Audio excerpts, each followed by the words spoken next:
ओम श्री गणेशाय नमः। ओम परब्रह्मणे नमः।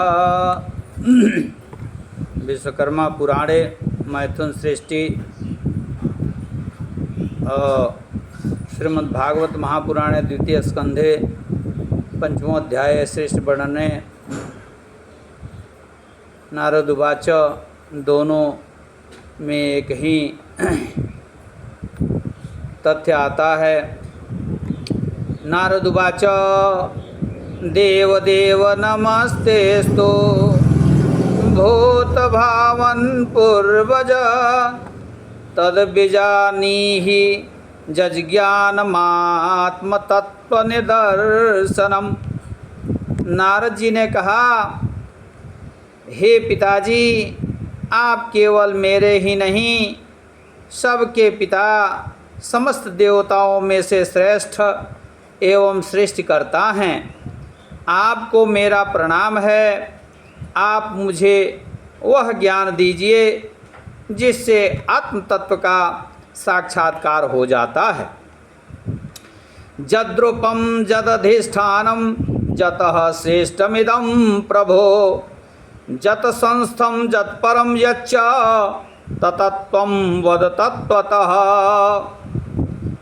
हे ब्रह्मन, हे पिताजी, इस संसार का क्या लक्षण है, इसका आधार क्या है, इसका निर्माण किसने किया, इसका प्रलय किसमें होता है, यह किसके अधीन है और वास्तव में यह कौन सी वस्तु है, आप इसका तत्व बतलाइए। सर्वं हि तद्भवान् वेद भूत भव्य भवत् प्रभु करामल क्वद विश्वम विज्ञानावसितम तव। आप तो यह सब कुछ जानते हैं, क्योंकि जो कुछ हुआ है, हो रहा है या होगा, उसके स्वामी आप ही हैं। यह सारा संसार हथेली पर रखे हुए आंवले के समान आपकी ज्ञान दृष्टि के अंतर्गत ही है। जद विज्ञानो जदाधारो जत परस्त्वं जदात्मकः एकः सृजसि भूतानि भूतैरैवात्म मायया। हे पिताजी, आपको यह ज्ञान कहाँ से मिला? आप किसके आधार पर ठहरे हुए हैं? आपका स्वामी कौन है और आपका स्वरूप क्या है?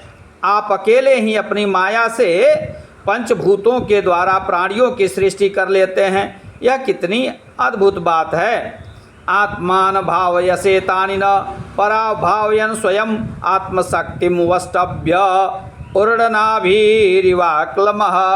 जैसे मकड़ी अनायास ही अपने मुंह से जाला निकालकर उसमें खेलने लगती है, वैसे ही आप अपनी शक्ति के आश्रय से जीवों को अपने में ही उत्पन्न करते हैं और फिर भी आप में कोई विकार नहीं होता।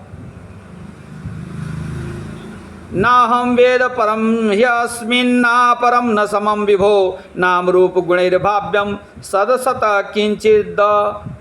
किंचिदन्यतः। जगत में नाम रूप और गुणों से जो कुछ जाना जाता है, उसमें मैं ऐसी कोई सत असत उत्तम मध्यम या अधम वस्तु नहीं देखता जो आपके सिवा और किसी से उत्पन्न हुई हो। फिर दूसरे अंक में ओम नमः परमात्मने